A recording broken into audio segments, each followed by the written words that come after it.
Hello everyone, welcome back to my channel. I hope you all are doing good. So हमारा cash flow from और cash used in from operating activity वाला part complete हो चुका है. Now we are going to do with cash flow from और cash used in from investing activities. Right, investing activities से कितना cash flow होता है वो आज हम स्टार्ट करेंगे. ठीक है.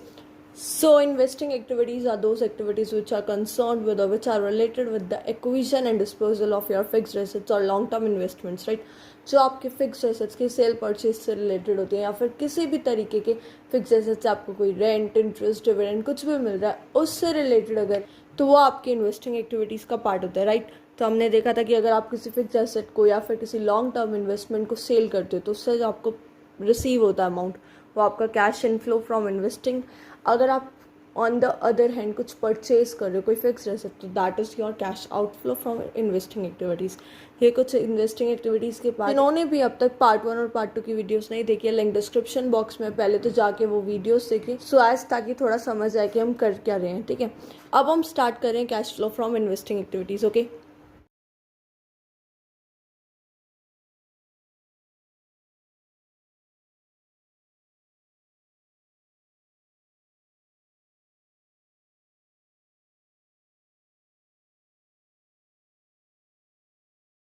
सो इन्वेस्टिंग एक्टिविटीज़ जब हम प्रिपेयर करते हैं इसके अंदर ना एक आपका फिक्स्ड एसेट अकाउंट आता है. ठीक है. ये बनाना आना चाहिए क्योंकि बहुत बार ना एडजस्टमेंट्स भी होते हैं, डेप्रिसिएशन का कंसेप्ट होता है, तो हमें फिक्स एसेट अकाउंट बनाने की ज़रूरत पड़ती है. अब फिक्स्ड एसेट अकाउंट बना के हमें क्या पता चलता है कि आपकी फिक्स्ड एसेट्स की सेल हुई है, परचेज हुई है, ये सारी चीज़ें हमें फिक्स एसेट अकाउंट बनाने से पता चलता है. ठीक है. फिक्स एसेट अकाउंट को हम दो तरीके से बना सकते हैं. एक तो होता है यार ओरिजिनल कॉस्ट बेसिस,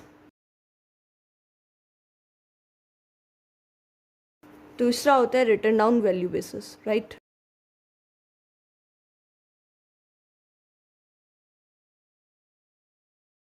ये दोनों ही मेथड स्टार्ट करने से पहले एक टर्म एक्सप्लेन करते हैं यार, डेप्रिसिएशन.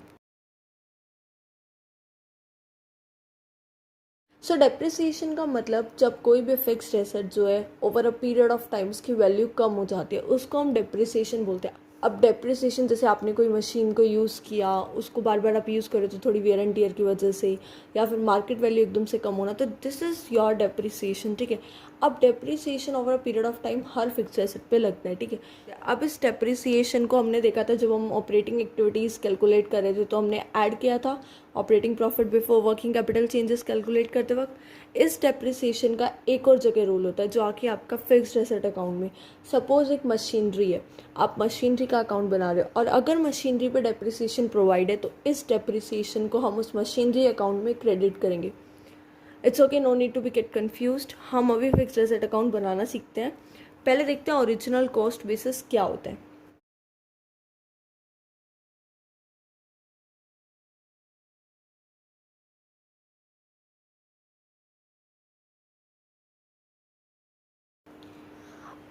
अब इस ओरिजिनल कॉस्ट बेसिस में क्या होता है, हम दो अकाउंट प्रिपेयर करते हैं. एक तो आपका फिक्स्ड एसेट अकाउंट प्लस आपका एक्यूमुलेटेड डेप्रिसिएशन अकाउंट. ओके.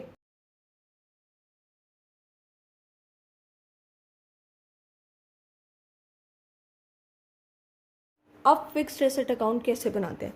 जब भी हम कोई फिक्स्ड एसेट अकाउंट बनाते हैं तो सबसे पहले उस अकाउंट के नेम, सपोज आप मशीनरी का अकाउंट बना रहे हो तो मशीनरी अकाउंट, आप प्लांट का या लैंड एंड बिल्डिंग का अकाउंट बना रहे हो तो लैंड एंड बिल्डिंग्स, जो भी एसेट का अकाउंट बनेगा उसके नेम यहाँ पे मेंशन होगा. राइट.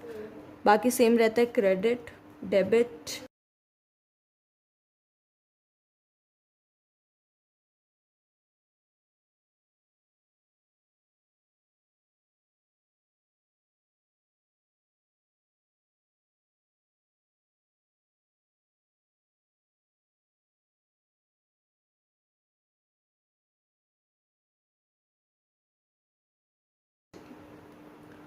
सबसे पहले फिक्स्ड एसेट अकाउंट है तो balance brought down, balance carry down. ठीक है.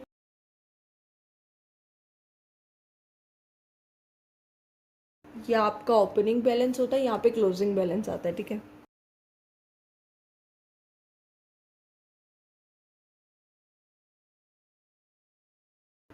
उसके बाद अगर आपने कोई पार्ट सेल किया है तो डायरेक्ट आप यहाँ बैंक अकाउंट से जिस अमाउंट में सेल किया है, right,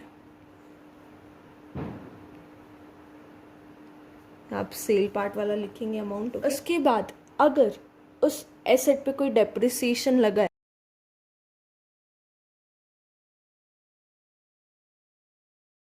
bye accumulated depreciation account. अब जो एसेट आपने सेल किया आपके पास उसकी बुक वैल्यू गिवन होगी, ऑब्वियसली क्वेश्चन में दिया होगा, और जिस प्राइस पे सेल किया वो भी गिवन होगा। अगर सेल प्राइस ज़्यादा है तो मतलब गेन हुआ है, गेन आप यहाँ लिखेंगे to gain on sale of fix asset. और अगर लॉस हुआ है मतलब बुक वैल्यू ज़्यादा है तो यहाँ लिखेंगे by loss on sale of fixed asset.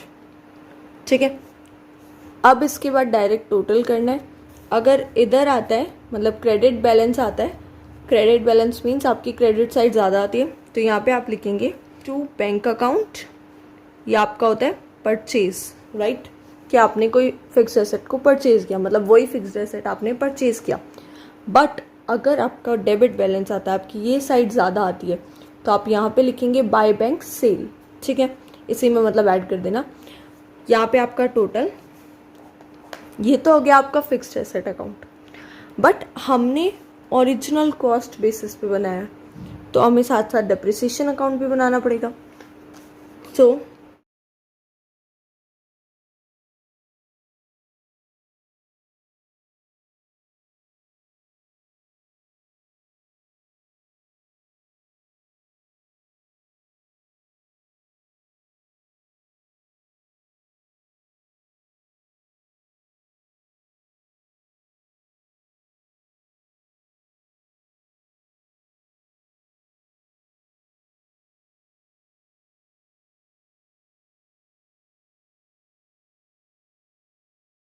अब जो आपका एक्यूमुलेटेड डेप्रिसिएशन अकाउंट होता है वो लाइबिलिटी अकाउंट होता है, तो लाइबिलिटी अकाउंट में आपका ओपनिंग बैलेंस यहाँ पे आता है, क्लोजिंग बैलेंस यहाँ पे आता है। सो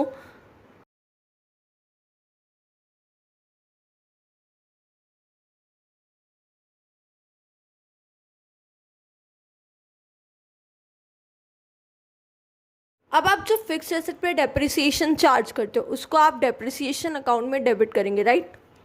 सो to fix asset account debit.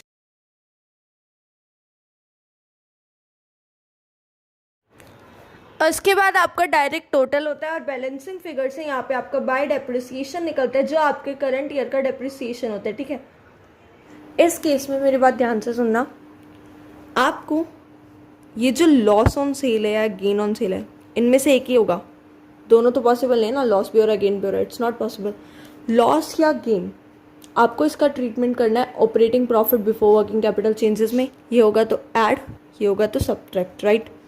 उसके बाद अगर ये आता है बैंक अकाउंट परचेज, तो इन्वेस्टिंग में आउटफ्लो, ये जो सेल पार्ट होता है इनफ्लो।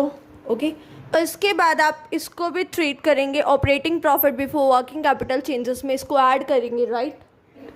आई होप आपको समझ आया होगा। इन दोनों में से एक अपीयर होगा जिसका treatment operating profit before working capital changes, same case with the depreciation. बस ये जो सेल पार्ट है ये आपका इन्वेस्टिंग में इनफ्लो, परचेज पार्ट इन्वेस्टिंग में आउटफ्लो, राइट। तो यहाँ पे आपका ओरिजिनल कॉस्ट बेसिस मेथड खत्म हो जाता है। अब हम रिटर्न डाउन वैल्यू बेसिस देखते हैं।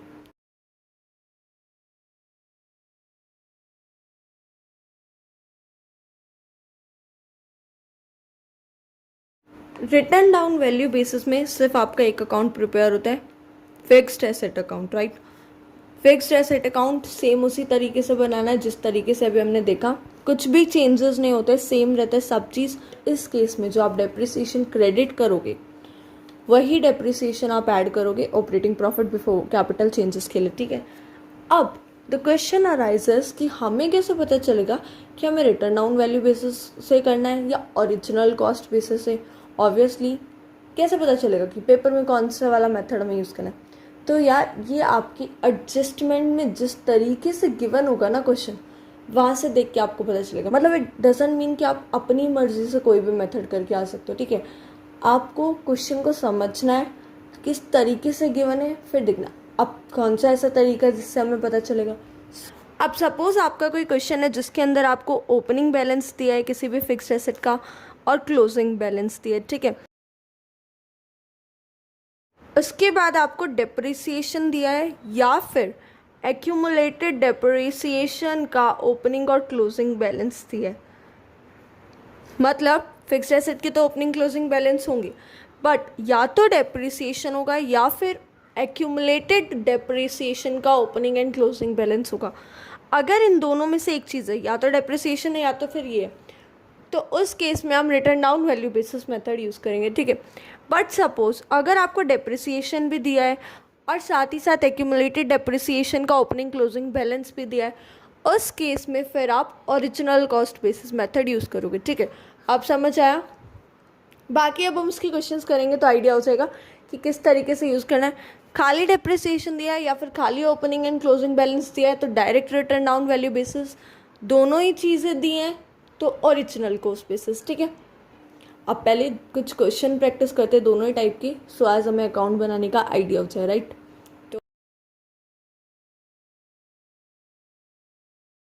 सो ये आपका क्वेश्चन है। अब इसमें आपको बोला है कि जो आपकी मशीनरी है उसका ओपनिंग बैलेंस है 8,60,000 और क्लोजिंग बैलेंस है आपका 9,50,000।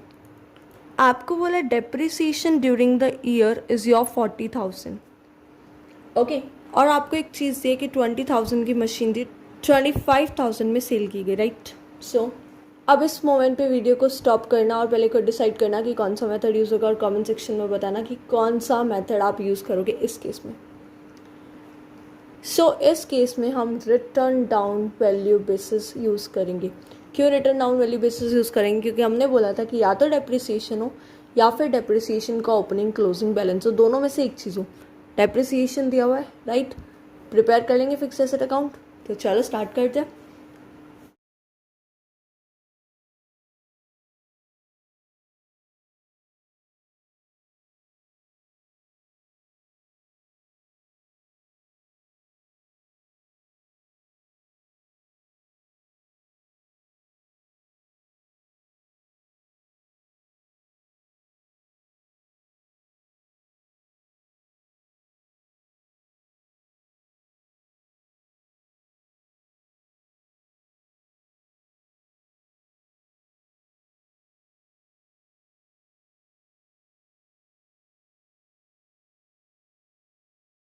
ओके, सो ये हमारा है machinery account, fixed asset account है, ओपनिंग बैलेंस यहाँ, क्लोजिंग बैलेंस यहाँ, तो वैल्यू पुट करते हैं।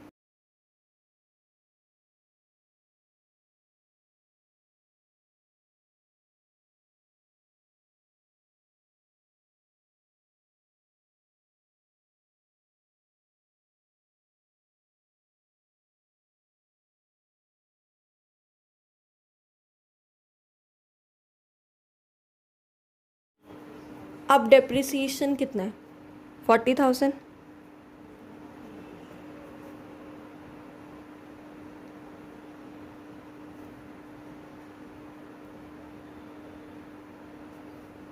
अब एक चीज़ देखो, 20,000 की मशीनरी 25 में बेची, पहले तो सेल अमाउंट लिख लो, बाय बैंक अकाउंट,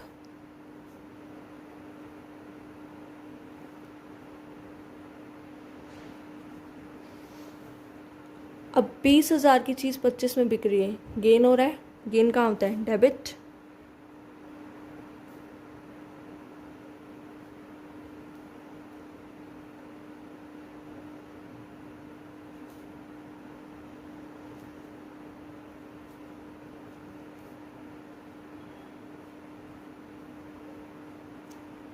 अब और कुछ मिस नहीं हुआ तो टोटल करते हैं और फिर बैलेंसिंग फिगर से इधर आया तो परचेज, इधर आया तो सेल, राइट।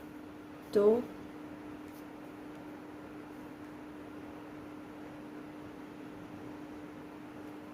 ये तो होगा 8,65,000, सो ऑब्वियसली इधर आएगा। तो यहाँ पे अगर आ रहा है तो क्या है? टू बैंक अकाउंट, और ये हम किस चीज़ के लिए कर रहे हैं? परचेज, राइट, कि हमने मशीनरी परचेज की है। बैलेंसिंग फिगर से परचेज का अमाउंट है 50,000, ओके। सो इस तरीके से फिक्स एसेट अकाउंट खत्म होता है रिटर्न डाउन वैल्यू बेसिस से। अब ये ऐड होगा operating profit before working capital changes, sale cash inflow investing, purchase cash outflow investing, gain subtract होगा cash out operating profit before working capital changes, right. So अब हम एक question original cost basis पे करेंगे, ठीक है। तो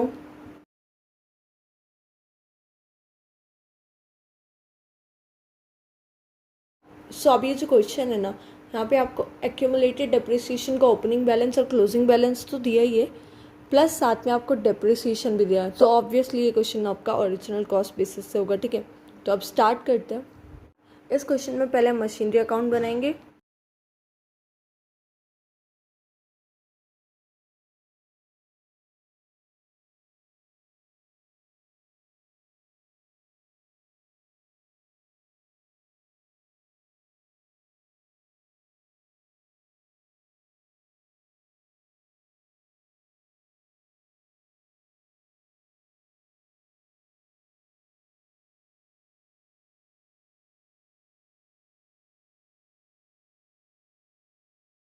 सो अब सबसे पहले यहाँ पे मशीनरी का ओपनिंग बैलेंस, यहाँ क्लोजिंग बैलेंस, ओके।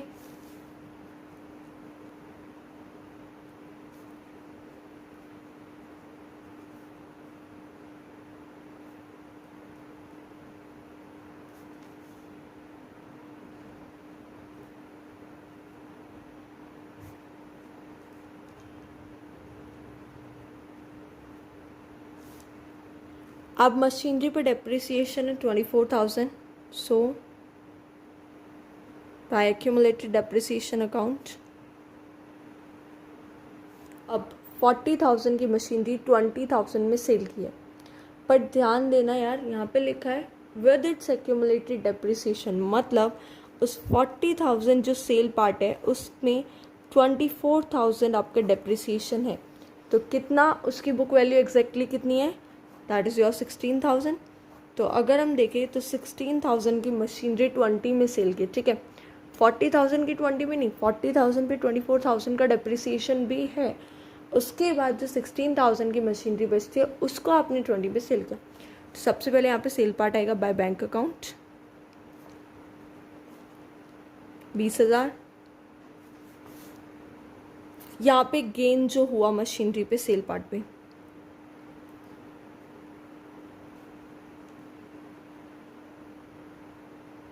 अब गेन कितना हुआ, 16,000 की मशीनरी 20 में बेच रहे हो तो 4,000 का।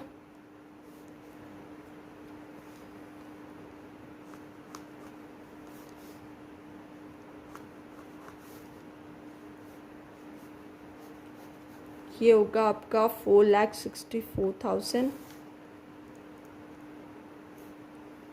अब यहाँ पे 60,000 का आपका बैलेंसिंग फिगर आ रहा है, तो ये आपका हो जाता है परचेज अमाउंट, ठीक है। अब यहाँ पे डेप्रिसिएशन अकाउंट भी बनेगा, क्योंकि डेप्रिसिएशन का ओपनिंग एंड क्लोजिंग बैलेंस भी है, प्लस डेप्रिसिएशन अलग से फिक्स्ड एसेट पे भी है, तो बनेगा। सो बनाते हैं।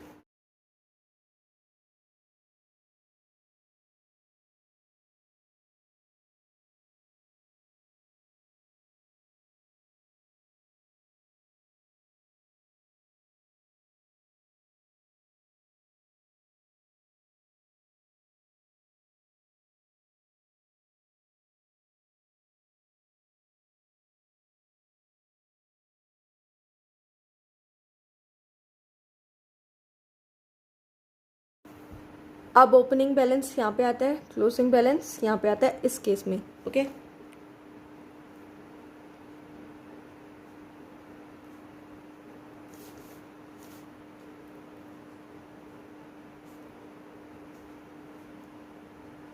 सो opening balance 1 lakh, closing 1,10,000।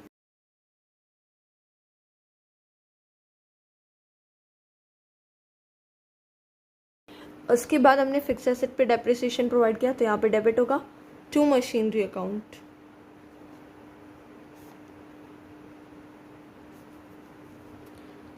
Balancing figure से यहाँ पे डेप्रिसिएशन अकाउंट आ जाता है, ठीक है।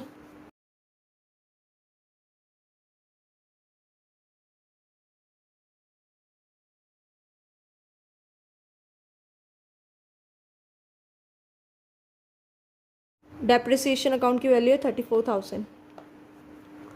तो ये तो मशीनरी अकाउंट खत्म। अब इसके बाद यहाँ पे आपको ना पेटेंट के बारे में भी दिया है, मतलब यहाँ पे बोला है पेटेंट्स राइट ऑफ हुए हैं, कुछ पेटेंट सेल भी हुए हैं, तो पेटेंट अकाउंट भी बनाते हैं।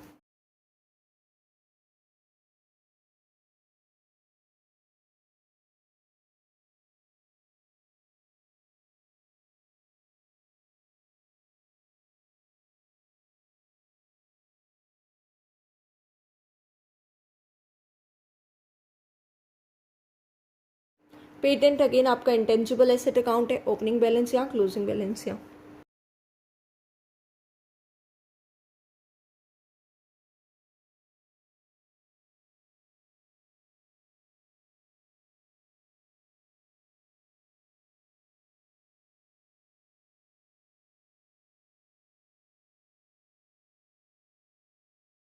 अब यहाँ पे बोला 40,000 के पेटेंट्स राइट ऑफ कर दिए, मतलब अमोर्टाइजेशन, ठीक है। सो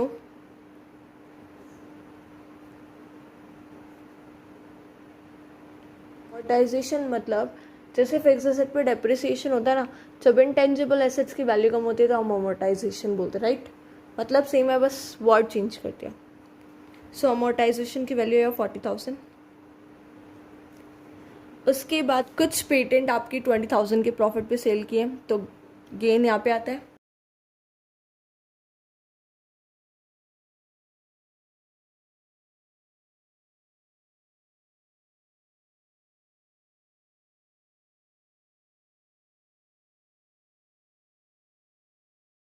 अब हमें ये तो पता नहीं है कि कितना अमाउंट ऑफ पेटेंट सेल हुआ है, तो ये बैलेंसिंग फिगर से निकलेगा, तो टोटल करते हैं।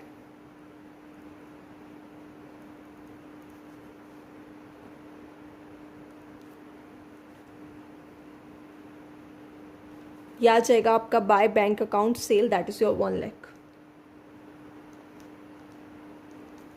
ठीक है, अब हमने तीनों अकाउंट्स बना लिए। अब ट्रीटमेंट देख लेते हैं एक बार फटाफट से। पहले पेटेंट से ही देखते हैं। जो सेल पार्ट है कहाँ से आएगा, इन्वेस्टिंग में इनफ्लो, ठीक है। ये गेन है कहाँ से आएगा, ऑपरेटिंग में, जब हम operating profit before working capital changes निकालते हैं वहाँ पे, ठीक है। उसके बाद अमोर्टाइजेशन वहीं पे जाएगा, ऐड होगा, ये लेस होगा, ये ऐड होगा। उसके बाद डेप्रिसिएशन अकाउंट, ये वाला पार्ट वहीं पे ऐड होगा, operating profit before working capital changes. अगर हम यहाँ पे मशीनरी अकाउंट की बात करें, सेल पार्ट इनफ्लो है इन्वेस्टिंग का, परचेज आपका आउटफ्लो है इन्वेस्टिंग का। ये जो गेन वाला है ये वहीं जाएगा, operating profit before working capital changes में माइनस होगा। ये भी नेगेटिव अमाउंट आएगा, ये पॉजिटिव आएगा क्योंकि ये सेल है, परचेज है, इनफ्लो है, आउटफ्लो है, ठीक है। तो यहाँ पे हमने एंट्रीज तो देख ली। अब चलो एक बार हम इन्वेस्टिंग एक्टिविटीज़ पढ़ रहे हैं तो कैश फ्लो और कैश यूज्ड इन भी कैलकुलेट कर लेते हैं सेम क्वेश्चन में, ठीक है।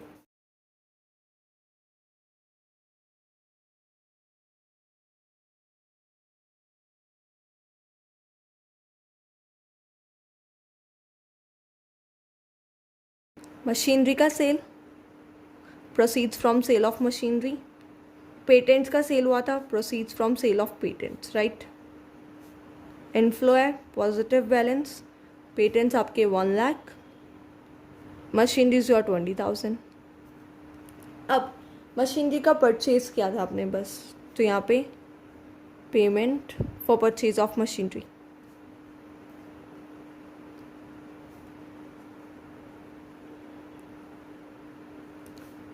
आपने मशीनरी 60,000 की परचेज की थी, बट ये आउटफ्लो है तो नेगेटिव बैलेंस। अभी कितना आ रहा है, 120 less 60, that is your 60,000 positive balance. Positive आ रहा है तो क्या आएगा, cash flow from investing activities, right.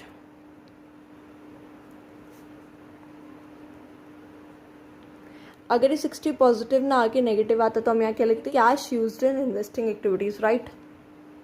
तो यहाँ पे आपका इन्वेस्टिंग एक्टिविटीज होता है खत्म। अब हम स्टार्ट करते हैं फाइनेंसिंग एक्टिविटी।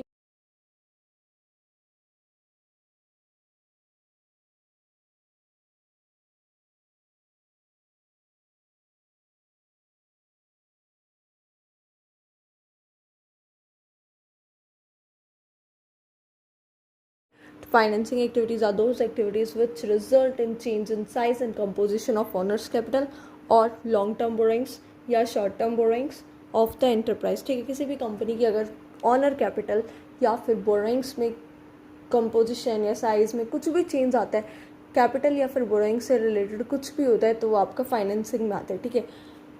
अगर आप लोन दे रहे हो तो वो आपका इन्वेस्टिंग है, क्योंकि वो आपका एक एसेट। और दूसरी चीज़, अगर आप लोन दे रहे हो तो उससे आपकी खुद की बोरोइंग्स पे कोई इफेक्ट नहीं पड़ेगा, बट अगर आप लोन ले रहे हो तो आपकी खुद की बोरोइंग्स इंक्रीज हो रही है, राइट। तो जो आपकी बोरोइंग्स को या आपके कैपिटल को इफेक्ट करता है वही से फाइनेंसिंग में आएगा, ठीक है। हमने जब पार्ट 1 में फॉर्मेट पढ़ा था, हर एक एक्टिविटी को देखा था, तो जिन्होंने नहीं देखा फिर से बोल रही हूँ, पहले पार्ट 1 और पार्ट 2 देख के आइए, फिर ये पार्ट देखना, क्योंकि एक फ्लो बना रहेगा ना, तो कंसेप्चुअल क्लैरिटी काफ़ी अच्छी होगी, ठीक है। सो स्टार्ट करते हैं। सो फाइनेंसिंग में हमने ये पढ़ा था कि हम शेयर्स इशू करते हैं, डिबेंचर्स इशू करते थे, इससे हमारी कैपिटल में इंक्रीज होता है। आप बोरोइंग्स लेते तो आपके पास पैसा आता है। तो ये सारे इनफ्लो के एग्जांपल्स हैं। अगर इंक्रीज होता है बैंक ओवरड्राफ्ट में तो ऐड करेंगे, डिक्रीज होता है तो लेस करेंगे, ठीक है। डिविडेंड पे करते हो तो ऑब्वियसली आउटफ्लो है, तो पेमेंट हो रहा है तो नेगेटिव अमाउंट आएगा। डिबेंचर्स या लोन, किसी भी long term borrowing, short term borrowings पे इंटरेस्ट पे करना is also your cash outflow, financing activity में आता है। यहाँ पे पेमेंट ऑफ डिविडेंड पता है क्या है, यहाँ पे पेमेंट ऑफ डिविडेंड ना आपका प्रोपोज डिविडेंड जो हम करते थे ना प्रीवियस ईयर का add, net profit before tax and extraordinary item में, ये वही चीज़ है। इसको यहाँ पे आप लेस करते हो because dividend paid. Interim dividend जो हम वहाँ पे भी ऐड करते थे, यहाँ पे फिर लेस होता है, ठीक है। और ये सारी आपकी इनफ्लोज एंड आउटफ्लोज हैं फाइनेंसिंग एक्टिविटी की, ठीक है। एक क्वेश्चन फाइनेंसिंग एक्टिविटी का प्रिपेयर करते सो इसका भी आइडिया हो जाए। एक चीज़ याद रखना, अगर आपको क्वेश्चन में दिया है ना इक्विटी शेयर पे डिविडेंड पे किया, ठीक है, तो और प्रेफरेंस शेयर का नहीं दिया हुआ है, तो आप प्रेफरेंस शेयर पे खुद पे करेंगे, क्योंकि प्रेफरेंस शेयर, अब हमने देखा था यार, प्रेफरेंस शेयर को हम हर चीज़ में इक्विटी शेयर से पहले करते, तो अगर हम डिविडेंड पे करेंगे तो ऑब्वियसली प्रेफरेंस शेयर को भी तो करेंगे ना। तो गिवन हो या ना हो, वो कंफ्यूज करने के लिए कई बार प्रेफरेंस शेयर का डिविडेंड जो पे किया जाता है वो गिवन नहीं होता है, तो वो हमें खुद से करना होता है, ठीक है। वैसा कोई क्वेश्चन, एडजस्टमेंट्स वाले क्वेश्चन जो हम नेक्स्ट पार्ट में पूरे क्वेश्चन प्रैक्टिस करेंगे ना, तब वहाँ पे मैं ऐसा क्वेश्चन ज़रूर करवाऊँगी आप लोगों को। अभी आप लोग बस ओवरव्यू समझते चलो, बहुत ईजी है यार इन्वेस्टिंग और फाइनेंसिंग, कुछ भी नहीं है इनमें। जो मेन थोड़ा सा एडिशन वाला पार्ट था ना, वो सिर्फ ऑपरेटिंग में था। कोई भी कन्फ्यूजन वाली बात नहीं है, कोई भी डाउट होता है कमेंट सेक्शन में बताना, I will make a separate video on your doubt definitely. Okay, तो एक बार अभी फाइनेंसिंग का क्वेश्चन देख लेते हैं। एक ना बहुत ही अच्छा क्वेश्चन है जो अभी हम प्रैक्टिस करेंगे, बट उससे पहले एक पॉइंट याद रखो, बोनस शेयर जो होता है ना कभी भी आपके कैश फ्लो में नहीं आता। सपोज आपके ना क्वेश्चन में दिया होता है कि आपकी इक्विटी शेयर का ओपनिंग बैलेंस है 1 लाख और क्लोजिंग बैलेंस है 2 लाख, नीचे दिया होता है कि bonus shares were issued of 1 lakh, ठीक है। तो जो बोनस शेयर्स होते हैं इक्विटी शेयर्स के साथ होते हैं, तो कन्फ्यूज़ होकर ये मत कर देना कि आपकी इक्विटी शेयर इंक्रीज़ हो रही है तो उसको आप कैश इनफ्लो कर दो, नहीं, वहाँ पे वो बोनस शेयर की वैल्यू होती है। अगर बोनस शेयर के अलावा, मतलब सपोज आपका ओपनिंग 1 लाख है, क्लोजिंग 2,20,000 है, बोनस शेयर 1 लाख है, तो जो आपका 20,000 एक्स्ट्रा है वही सिर्फ इंक्रीज हो रहा है। बोनस शेयर का कैश फ्लो से कोई भी लेना देना नहीं होता, तो बोनस शेयर को तो इग्नोर करना है अपने कैश फ्लो में, ठीक है। दूसरी चीज़ ध्यान में रखनी है, अगर आपको डिबेंचर्स के रिडीम्पशन की डेट नहीं दी होती है तो हम अज्यूम करते हैं कि जो आपके डिबेंचर्स हैं वो at the end of the year he redeem हुए। ये मैं अभी आपको इसलिए बता रही हूँ क्योंकि अब जो हम क्वेश्चन कर रहे हैं ना उसमें हमें इन चीज़ों को ध्यान में रखना है, ठीक है। सो ये बहुत अमेजिंग क्वेश्चन है।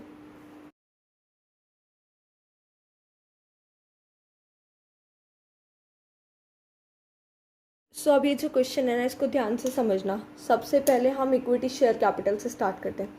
ध्यान दो बच्चे, इक्विटी शेयर कैपिटल का ओपनिंग बैलेंस है आपका 10 लाख, ठीक है, और क्लोजिंग बैलेंस है 15 लाख, ओके।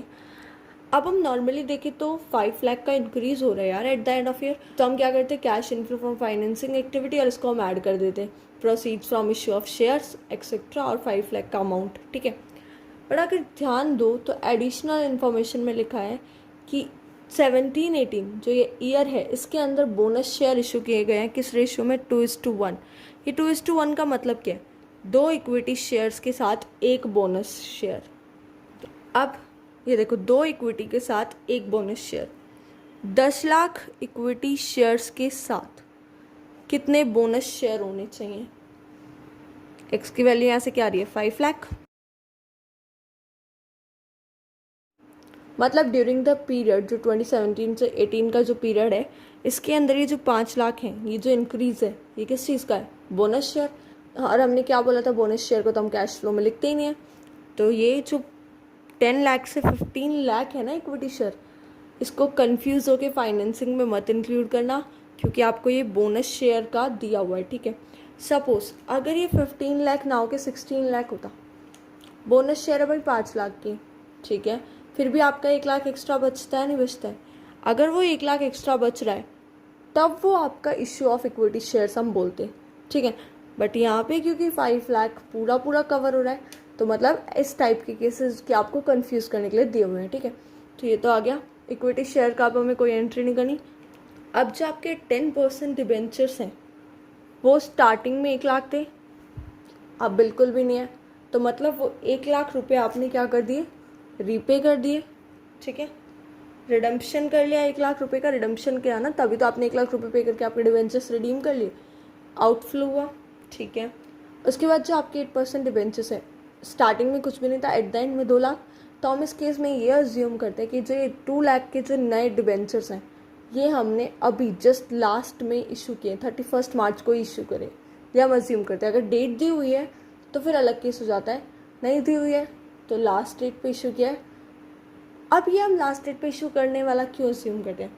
सपोज अगर यहाँ पे दिया होता कि 8% डिबेंचर्स जो हैं सितंबर में इशू है, तो जो 6 महीने का टाइम है ना उस पर आप इंटरेस्ट पे करते, बट यहाँ पे 8% डिबेंचर्स का कोई टाइम पीरियड ही नहीं दे रखा कि कब इशू है, हम अज्यूम करते हैं लास्ट में इशू है और हम कोई भी इंटरेस्ट पे नहीं करते, फाइन।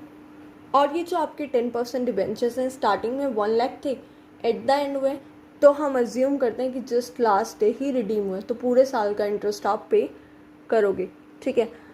अगर ये होता कि बीच में सितंबर में रिडीम हुआ तो सिर्फ 6 महीने का इंटरेस्ट पे करते, बट कोई डेट नहीं दी हुई, तो हम अज्यूम करते हैं पूरे साल के एंड में रिडीम हुआ तो पूरे साल का इंटरेस्ट हम पे करते हैं, राइट। इश्यू और रिडम्पशन दोनों ही चीज़ें जब डेट्स नहीं दी होती है तो हम अज्यूम करते हैं कि at the end of the year हुआ है, ठीक है। इश्यू भी एट द एंड हुआ है, रिडम्पशन भी एट द एंड हुआ है, ठीक है। तो अब फाइनेंसिंग एक्टिविटीज़ की एंट्रीज पास करते हैं।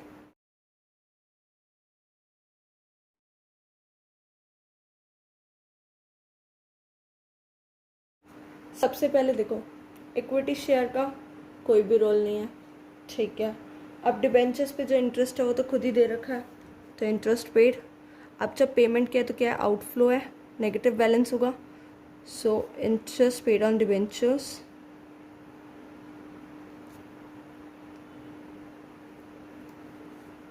उसके बाद dividend paid, again outflow.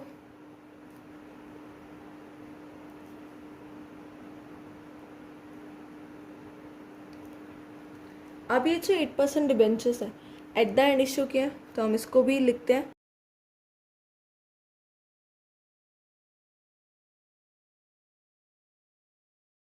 Show proceeds from issue of debentures 8%। ये इनफ्लो है तो पॉजिटिव बैलेंस। उसके बाद जो रिडेम्पशन किया हम अज्यूम करते हैं एट द एंड किया, अगेन आउटफ्लो है, जब आप रिडीम करते हो मतलब पेमेंट तो किया ना आपने, सो रिडम्पशन ऑफ 10% डिबेंचर्स।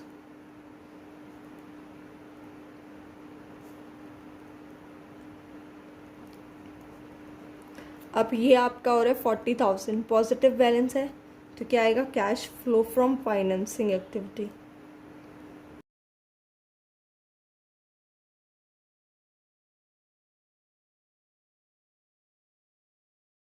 अगर नेगेटिव बैलेंस होता तो कैश यूज्ड इन फाइनेंसिंग एक्टिविटी, ठीक है।